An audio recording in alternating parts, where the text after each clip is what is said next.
Imagínate que abres TikTok, YouTube o Instagram, y ahí está otra vez Pedro Pascal con su sonrisa tímida pero segura, y con ese gesto que ya casi es como una marca personal, la mano en el pecho, como si quisiera anclarse en ese momento. Y entonces te preguntas, ¿cómo es posible que un hombre de 50 años se haya convertido en la persona más deseada, más querida y más presente en toda la cultura pop en tan poco tiempo? Pero aquí está la primera trampa. No fue en tan poco tiempo. Lo que parece un ascenso meteórico realmente ha sido años de trabajo intenso en Hollywood, desde una construcción de la cultura del deseo y de un momento histórico que pedía a un arquetipo como él. Hoy vamos a hablar de Pedro Pascal, pero no como una biografía, sino como un fenómeno social, psicológico y cultural. Porque entender su éxito también es entender cómo ha cambiado lo que deseamos, lo que admiramos y lo que esperamos de la masculinidad. Si algo me llama la atención de la pascalmanía es que no surge de algún escándalo o de algún papel en particular, ni tampoco de una campaña de marketing millonaria. Surge de una sincronía.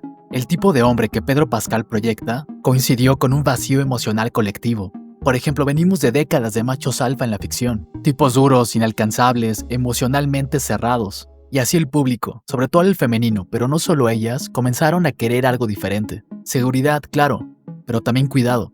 Humor, pero sin sarcasmo hiriente. Vulnerabilidad, pero sin autodesprecio.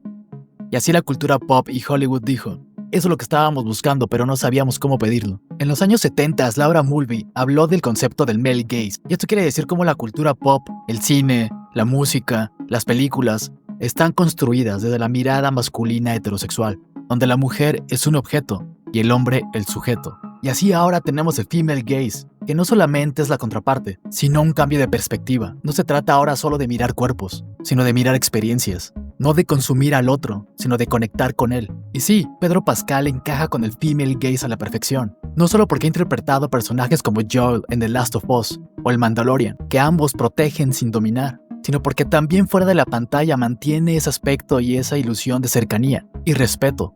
Por ejemplo, sus interacciones en las entrevistas son suaves, calmadas, mantiene el contacto visual sin invadir, escucha atentamente antes de responder. Por ejemplo, esto lo podemos ver en una alfombra roja donde la entrevistadora le dice que está nerviosa y él le contesta calmado, al mismo tiempo de que le toma la mano y le dice, no estés nerviosa, lo estás haciendo bien. Y este microgesto no lo podríamos etiquetar como un tipo de seducción. Este es un ejemplo claro de que sabe utilizar su posición de poder para tranquilizar, no para intimidar. En 1956, Horton y Hall lanzaron el término relaciones parasociales. Y con él describen la relación emocional unidireccional que hay de los fans o espectadores hacia una figura mediática. Y hoy, gracias a las redes sociales, este efecto se multiplica. Y aquí Pedro Pascal alimenta sin saturar esta relación. Él no comparte detalles íntimos de su vida privada, pero sí comparte fragmentos de su personalidad en entornos públicos. Por ejemplo, hemos visto que le gustan las bromas absurdas, que apoya a sus amigos de elenco en sus estrenos, o incluso que puede reírse de sí mismo sin problema. Por ejemplo, cuando salió el video de Pedro Pascal en Thirsty Tweets, lo podemos ver leyendo mensajes de piropos o halagos hacia él, hasta llegar al nivel de las carcajadas genuinas. Y esto reforzó sin duda la imagen de ser alguien que podría ser tu amigo, y de alguien que no se toma demasiado en serio a sí mismo. Este equilibrio de dar lo suficiente para que creas que lo conozcas, pero no abrir la puerta lo suficiente para conocer sus intimidades, es la clave para generar una relación parasocial perfecta. En el 2023, Pedro Pascal comentó que llevarse la mano al pecho era un ejercicio de grounding para calmar su ansiedad social. El grounding, explicado desde la psicología cognitivo-conductual, consiste en usar sensaciones físicas para volver al presente y reducir el estrés. Aquí lo que hace Pedro Pascal es sencillo. Lleva su mano al pecho y la presiona suavemente para conectarse con esa sensación física y su respiración, lo que le ayuda a bajar el nivel de intensidad de su ansiedad. Aquí otra técnica útil para bajar la ansiedad sería la respiración diafragmática, que consiste en inhalar profundamente y exhalar lentamente para regular el sistema nervioso. Y el hecho de que lo admita sin hacer un drama mediático es de gran importancia. Él habla de su salud mental sin caer en este circo emocional para generar likes. Y aquí Pedro Pascal lo comunica de una forma muy interesante, porque habla de su salud mental, normalizando su ansiedad como parte de su experiencia como humano, no como algo que define toda su identidad. Daddy is a state of mind es una frase que popularizó Pedro Pascal en una entrevista para referirse al arquetipo que se ha creado de él, como el papá o el tío buena onda que está en internet. Y aquí hay algo interesante porque toma el concepto de daddy, que es papá o papi, alejándolo del concepto del hombre mayor controlador, pero acercándolo al concepto del cuidador emocionalmente seguro. Y aquí el atractivo no está en el concepto de autoridad, sino en el concepto de ser alguien que cuida. En la psicología del apego será la figura de la base segura, alguien que puedes admirar, pero con el que también te sientes seguro para poder explorar. Y esto lo vemos reflejado en la ficción, en su personaje de Mandalorian, con Grogu, y en The Last of Us con Ellie. Y esto, si lo movemos al mundo real, rompe con un paradigma. En un mundo donde la masculinidad se asocia con la agresión y competencia, la ternura se vuelve subversiva, y sí, en un punto hasta sensual.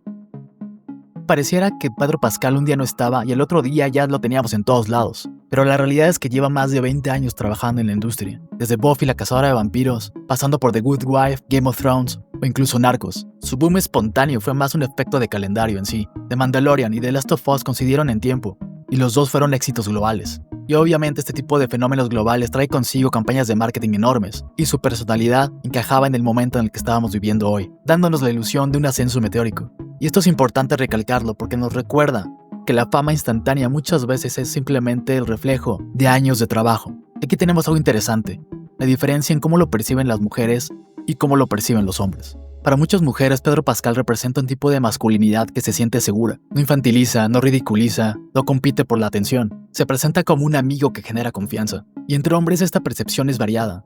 Algunos lo ven como un modelo a seguir, y otros lo ven como amenaza porque rompe con el molde de que tenemos que ser dominantes para poder ser deseables. Y otros simplemente lo ignoran porque no encaja en el molde de lo que nos han enseñado lo que significa ser hombre. Y este choque es revelador porque nos demuestra que no hay un consenso cultural de lo que significa ser hombre en estos años. Estamos en una etapa de transición de lo que significa ser atractivo como hombre. Judith Butler nos dice que el género es una serie de actos repetitivos que crean la ilusión de una identidad estable. Y Pedro Pascal nos ha venido repitiendo el acto del hombre seguro, cuidador y accesible, y esto poco a poco está cambiando lo que percibimos como atractivo en la pantalla. Y aquí aparece la parte del consumo.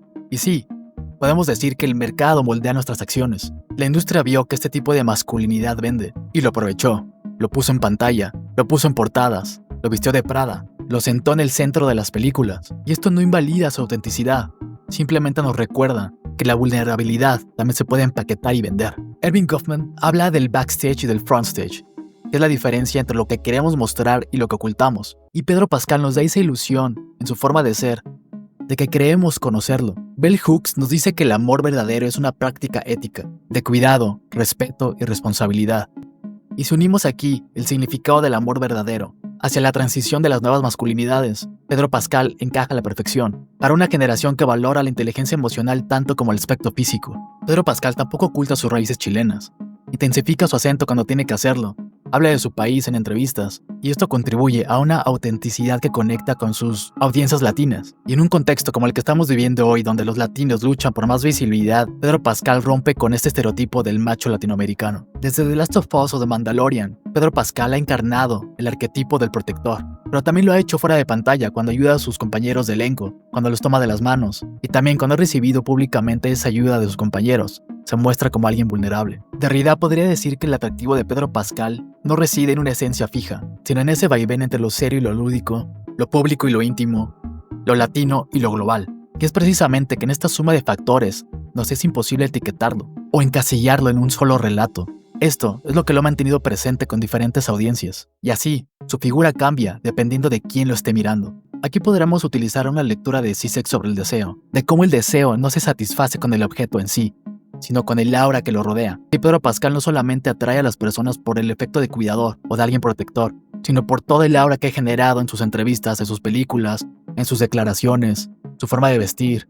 Todo tiene un statement claro y consistente. Y como público, el verdadero goce está en la distancia, en creer que lo conocemos, pero siempre tener esa aura de misterio alrededor de Pedro Pascal. ¿Por qué hace lo que hace? ¿Por qué actúa como actúa? ¿Por qué está rompiendo el molde? ¿Y por qué hay personas que se incomodan? Y así, el fenómeno de Pedro Pascal es más que una moda.